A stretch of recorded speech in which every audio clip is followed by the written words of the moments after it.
All hail the Corgi. The Indiana Fever knocked off the Atlanta Dream in Game 3 to secure their first-round series, advance to the semifinals, and, naturally, leave us with plenty to dissect. Among the biggest questions, could Caitlin Clark actually return to action? There's heated debate on this point, with conflicting reports floating around. So, I did some digging to uncover the truth, which I'll share in this video. But first, let's acknowledge what truly matters. This was a phenomenal win. The Fever entered as underdogs, yet the real story lies in how they pulled it off. Down by 5 with just 2 minutes remaining, most teams would be finished. In fact, the Dream held an 84% probability of victory at that moment. By all logic, it should have been game over. Instead, the Fever showed unshakable grit, remarkable composure, and nerves of steel. Honestly, considering everything this team has endured, losing Caitlin, Sophie, Sydney, Aerie, and Chloe, being in the league's top 4 is already remarkable. And this series victory? It's nothing short of monumental. You could see from the post-game reactions exactly how much it meant to them.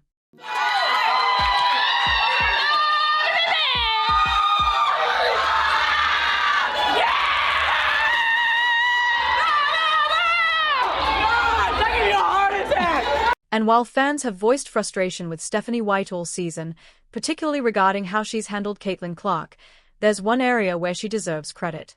She's absorbed the setbacks, kept her team mentally sharp, and, as the saying goes, results don't lie. With a roster that has often felt like a revolving door, she's still guided them to the semifinals. Kelsey Mitchell even shared some thoughtful words, offering a glimpse of what we may not always witness behind closed doors in the locker room.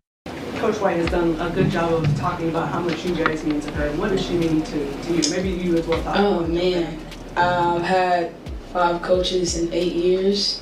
I've been on the worst record teams here in Indiana Fever, so I know where my career started at. I know what I've kind of had to go through to kind of be in this position. I've never had a coach that poured into me respectfully like Steph has.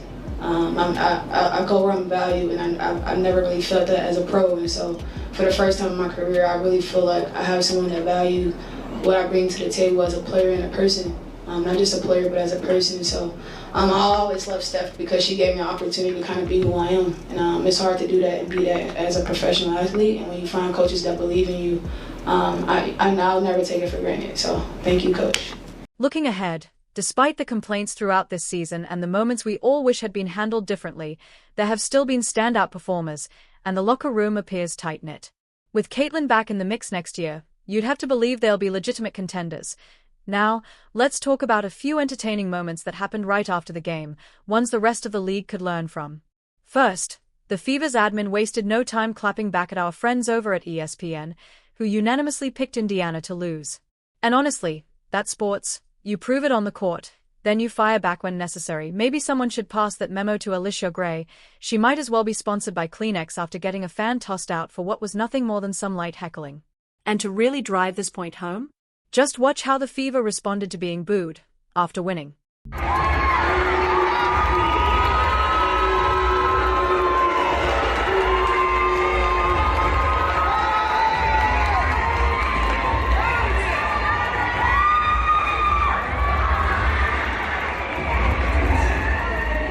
Start the investigation for hate speech immediately, Kathy, because clearly we can't have fans cheering against the other team, right? Seriously, though, that's how you handle it. Recognize that this is just a sport, then politely tell the 352 fans in attendance to head home and cry into their pillows. The Fever's reaction was spot on, and for good reason. It has earned plenty of well-deserved praise. Caitlin Clark showing you guys how to interact with the fans. You don't pull a Kalia Copper and go to the post-game podium and complain about fans booing. It's a part of the game. Caitlin Clark didn't pull an Angel Reese and get a whole fake racism investigation started because opposing fans are booing you. This is stardom. This is how you handle booing fans. You don't go get a fake investigation started because you can't handle people booing you. Now, let's circle back to Caitlin Clark for a moment. With the Fever advancing, the big question on every fan's mind is, could she actually return?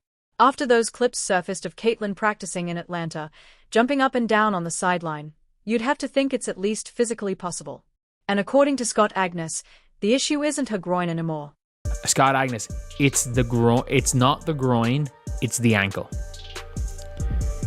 It's not the groin, it's the ankle. People saying stop lying, man. Scott Agnes is the one person that's been legit. He's the one person, regardless of what you've said, what you think about him. He is the closest thing to an insider. Now, love or hate whether you Scott love or for what hate he said Scott about for his Fever, comments about Fever fans, one thing's clear. doesn't say He's close to anything the that team isn't and rarely quote-unquote says anything that isn't, quote-unquote, sanctioned by them. So, I think it's fair to treat this as fact. And that's good news, because if Caitlin's groin is healthy enough to play, she'll be back strong by the start of next season at the very latest. Plus, there's no reason to doubt the Fever's potential to reach the finals. After all, they've already beaten the Aces twice this year. You actually just referenced it twice. It is Indiana. Dropped 2 of the 3 games to them this year, but you haven't seen them since late July. What excites you about that matchup? That they haven't seen the real Aces yet. They caught us when we were at a bit in turmoil. Not only that, they whooped us. Sure, Becky Hammond says the Fever haven't seen the best of them. Seen the best of her team yet, but this is the playoffs. Anything can happen. Lower seeds have won championships before in pro sports.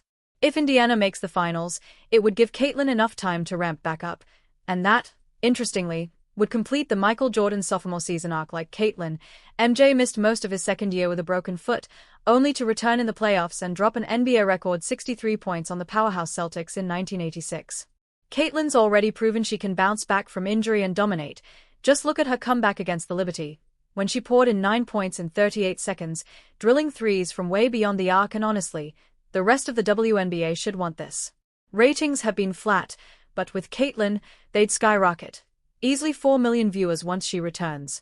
That's exactly the kind of leverage the league needs when negotiating bigger deals and, as Breanna Stewart put it, trying to compensate the pioneers who built the foundation of the W. Now, here's the hard reality. The Fever have officially ruled Caitlin out for the playoffs. Once you're off the roster, you're off, no matter how far the team goes. Translation? There is zero chance of her returning for some fairytale ending. Why did the Fever do this? Maybe they never expected to make it this far. Whatever the reason, they've locked themselves into a postseason without her, which is frustrating, because I truly believe she could have played. Elite players gut it out in the playoffs all the time. Still, if you're a Caitlin fan and you're rooting for her to eventually hoist a championship trophy, you have to admire the heart this Fever squad has shown. What they've accomplished this year sets them, and Caitlin, up beautifully for next season. And if she keeps rocking those black Air Force Ones, with a little luck from the Corgi, Indiana might just have a Cinderella run in their future. They've got the spirit. Now we'll see what the basketball gods decide.